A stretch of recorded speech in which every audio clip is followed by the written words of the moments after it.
നമുക്ക് രാത്രി രാത്രി ഇതൊക്കെ റദ്ദാകപ്പെട്ട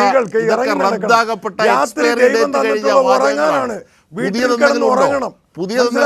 ഉറങ്ങേണ്ട സമയം. നമ്മുടെ ആരോഗ്യത്തിന് ഉറക്കം നല്ലതാണ്, അത് വേണം. 8 മണിക്കൂർ ഉറങ്ങണം. അർദ്ധരാത്രി ഇറങ്ങി പുറത്ത് നടക്കലല്ല സ്ത്രീകൾ ചെയ്യേണ്ടത്.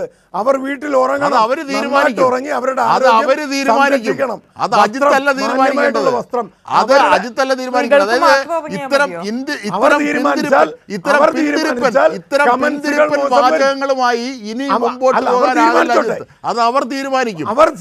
താങ്കളുടെ ഭാര്യയാണെങ്കിലും മകളാണെങ്കിലും അടക്കം അവർ തീരുമാനിച്ചോട്ടെ. അത് അവരുടെ അവകാശമാണ്. ഭവിഷ്യത്തുകൾ വരുന്ന കാര്യങ്ങൾ ഒരു ഭവിഷ്യത്തുമില്ല. ഭവിഷ്യത്തുകൾ ഉണ്ടായാൽ അതിനെ തടയാനാണ് നിയമം. അതാണ് ബോബി ചെമ്മണ്ണൂർ അനുഭവിച്ചത്. അതാണ് ബോബി ചെമ്മണ്ണൂർ അനുഭവിച്ച് മാപ്പ് പറഞ്ഞത്. ഇനി താങ്കളടക്കമുള്ളവരും അങ്ങനെ പോയില്ലെങ്കിൽ മാപ്പ് പറയേണ്ടി വരും. തീർച്ചയായും അദ്ദേഹം ഒന്നും അനുഭവിച്ചൊന്നുമില്ല. അദ്ദേഹം ഇനിയും 10 ദിവസം കിടക്കാൻ തയ്യാറ് തന്നെ. അതിലൊന്നും ഒരു നമ്മളെ വസ്ത്രം ധരിക്കേണ്ടത് മാന്യമായിട്ടുള്ള വസ്ത്രം എന്തെങ്കിലും കൂട്ടിച്ചേർക്കാനുണ്ടെങ്കിൽ അവസാന ഘട്ടത്തിൽ പെണ്ണിനും ബാധകമാണ്.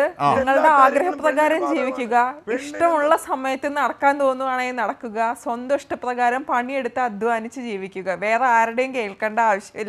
നിങ്ങൾക്ക് ശരിയാണെന്ന് തോന്നുന്നോ അത് വേറെ ആർക്കും ഉപദ്രവം ചെയ്യുന്നില്ലെങ്കിൽ സന്തോഷമായി അത് ചെയ്ത് ജീവിക്കുക.